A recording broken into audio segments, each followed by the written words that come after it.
Наш ремонт проверял технадзор. Недавно мы приступили к новому интересному проекту – ремонту помещений для будущей стоматологии. Это пространство площадью около 100 квадратных метров было без отделки, когда мы начали работать.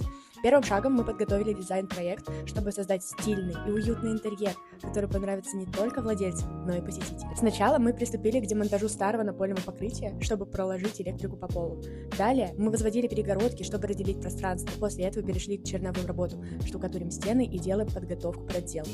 После завершения этого этапа заказчица пригласила технадзор для контроля качества нашей работы. Мы всегда открыты для проверки, ведь мы уверены в качестве выполнения каждого этапа и делаем все на совесть. Подписывайтесь на нас, чтобы следить за развитием этого проекта и не пропустить много интересного.